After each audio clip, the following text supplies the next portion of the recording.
Hi,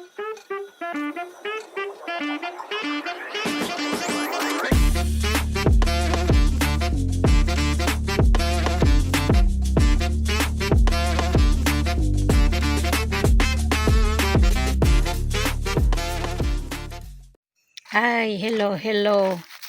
Tanghali na mga friend. Grabe ang ikot ko.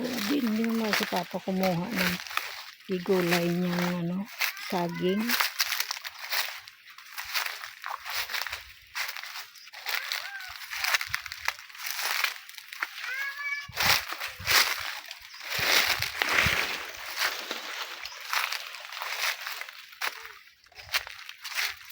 Ang dami nang gagawin na naman nating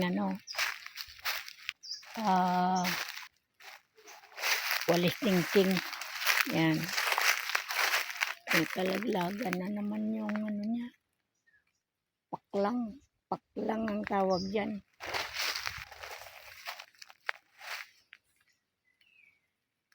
Pero siguro kalaglagan eh. Ayun ang puno niya.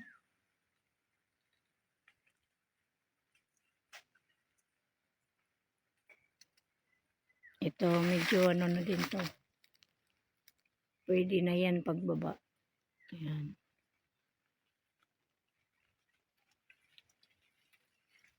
Ibang mga malalaking buhay gula na.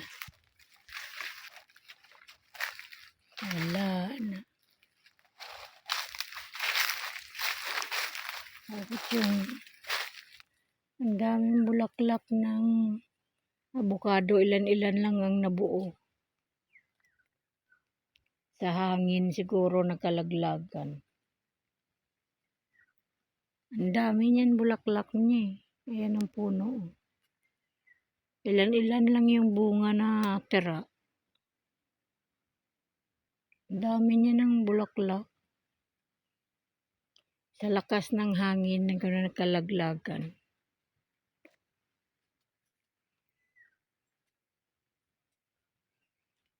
Dito yan yung lote ng ate ko eh. Ayan sa kanya yan tanim yung mga nyug na yan. Ayan, mula doon sa may puno ng nyug na yon hanggang dito. Pababa hanggang doon. Sa ate ko yan lote niya. Pagdating ng asawa niya nitong March or April, April na pala tayo ngayon aakyat yan sila dito. Ililinisin daw to nila at saka bakuran. Taniman. Babakod din sila dito sa lote nila. Ito naman, tampo din yata to, wala masyado bunga. Meron ibang ito, ang ganda nila. Ang ganda ang nito. Bunga niya, yan Makita mo sa liit pa lang niya. Maganda yung hugis ng bunga niya. At saka ang niyan, laman yan kapag nahinog, dilaw na dilaw.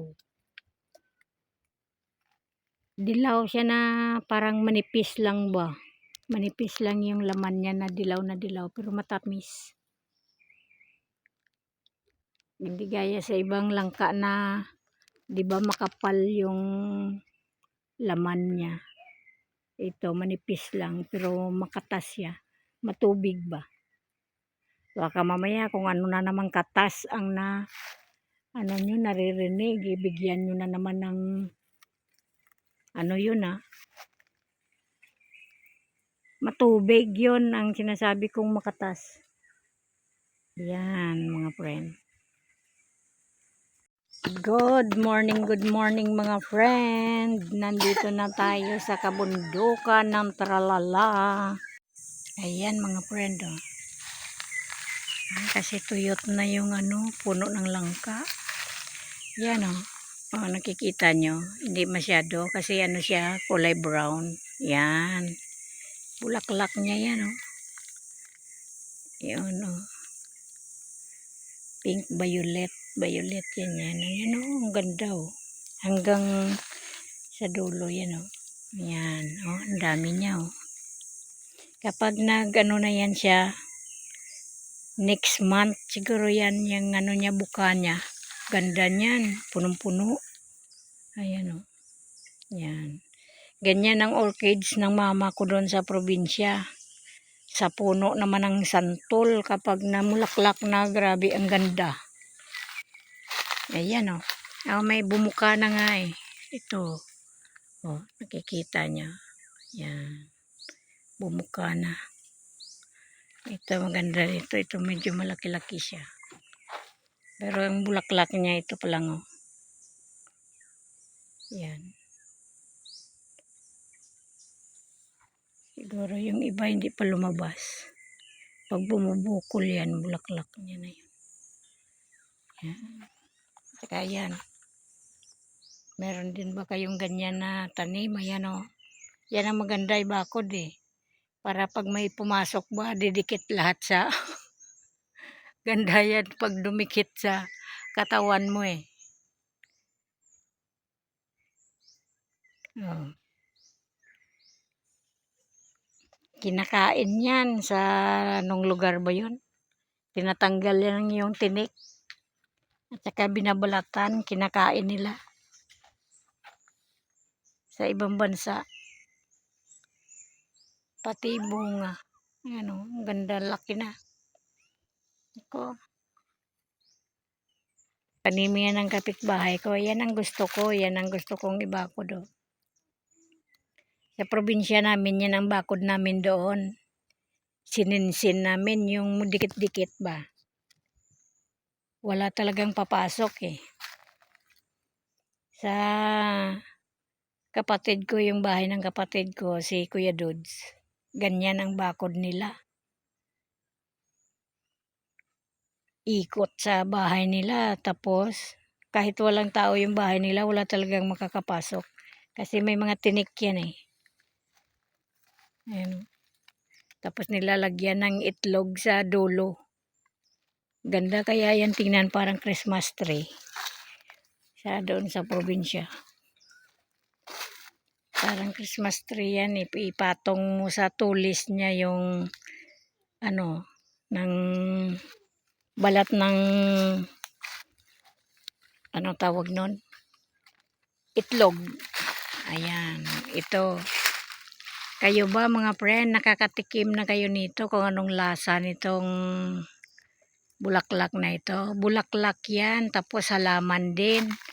Alam nyo ba kung saan ginagamot ang ganitong klaseng bulaklak? Ang klalaseng halaman, oh. Ganda niyan.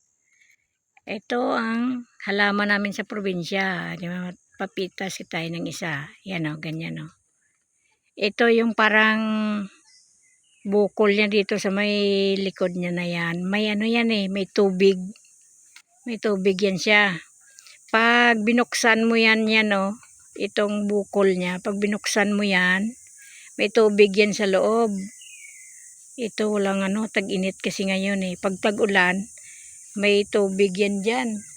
Tapos sinisip-sip namin yan kasi matamis yan ang ano niya. Ay, yan o. Kunti lang pala yung ano niya, katas niya, pero matamis. Katas na naman ha, sa katas na naman tayo ngayon. Ibig sabihin, yung nasabi kong katas, yung ano niya, yung laman niya ba, itong anuhan ng mga bubuyog. Dito sila kumukuha ng, ano tawag niyan? Nectar. Pag sa English, nectar. Ginagawa nilang iniipon, di ba? Tapos ang kalalabasan niyan, honey. Yan, ganyan oh. Ganda niyan. Ang dami namin yan sa probinsya. Bakod din namin yan. Ang tawag naman sa probinsya yan, pubring kahoy. Ewan ko bakit pubring kahoy ang tawag dyan. Yan oh, yung langgam nga na itim nandyan oh. Kasi matamis nga yung nektar niya dito sa bumubukol na yan o. Nandyan yang nektar niya, yung honey, yung sinisip-sip ng mga bubuyog. Diyan yung kinukuha kasi matamis. Sinisip-sip namin yan. Kahit ngayon nga, gintikman ko matamis eh. Sarap. Matamis. May ano siya. Meron na. May laman na siya. Konti lang. Konti lang ang laman niya eh. Pero pag inano mo, pag dinilaan mo, ayan na naman tayo sa dila. Pag sinipsip mo siya, may dila na may sipsip pa. Sabi ko, pag inano mo yan, matamis siya. Yan, ganyan. Yan ang halaman namin. Wala na siyang dahon, no? Kasi ang papalit niyan, ano, bulaklak, kagaya niyan. Kagaya din sa orchids kanina. 'Di ba wala na rin dahon?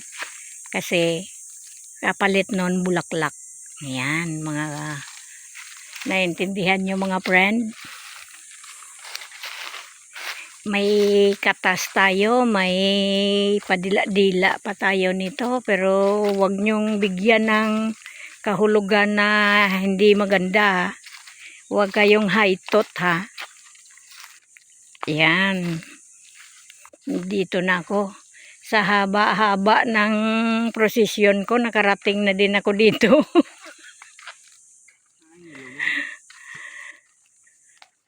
Inantay-antay ko sila, sarado ang tindahan. Eh, nakita ko si Junilo na dumaan, nagpadala na ako. Nasa lubong ko siya.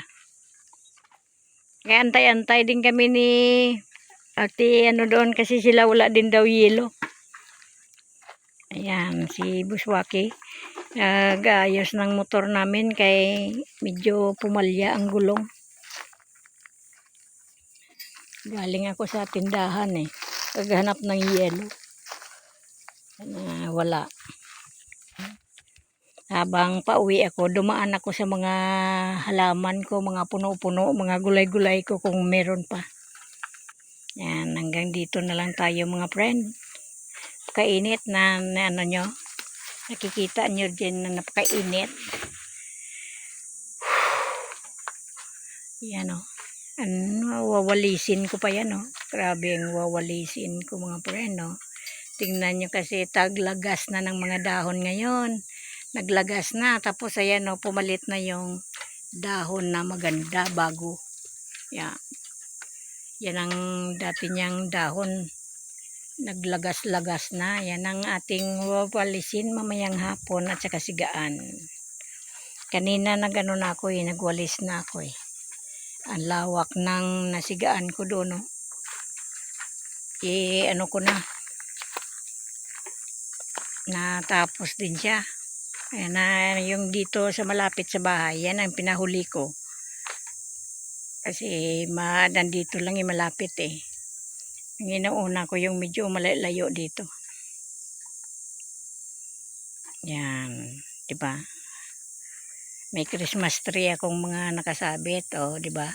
Christmas tree yan. Kasi iba-iba kulay. Aking sinampay. Yan. Shout out kay Ma'am Erlinda Official Vlog, kay Ma'am Jiki Gaming, kay Ma'am Nora Bryan, kay Ma'am G ng Middle East, kay Ma'am LB Barin, kay LB OFW, kay Michelle Ondes, kay Buswaki, at saka kay Kawaki TV Official. Yan ang ating mga kasamahan. Ay, siyempre ang ating Friends Mix Vlog. Pakisupport mga friend, mga loads. Ay, si ano pa pala? Si Papa Lulu. Yun. Papa Lulu. Shout out kay Ma'am Asuncion Encarnacion. Yan. Ma'am Nora Bryant. Kay Ma'am sino pa bang mga ma'am natin? Ma'am Miles Chirer, shout out. Mga friends, Okay. Tanghali na. Mag-antay na lang tayo nito ng ano kasi kaluto na rin ako at saka may ulam na rin tayo. Yan. Bye na mga friend.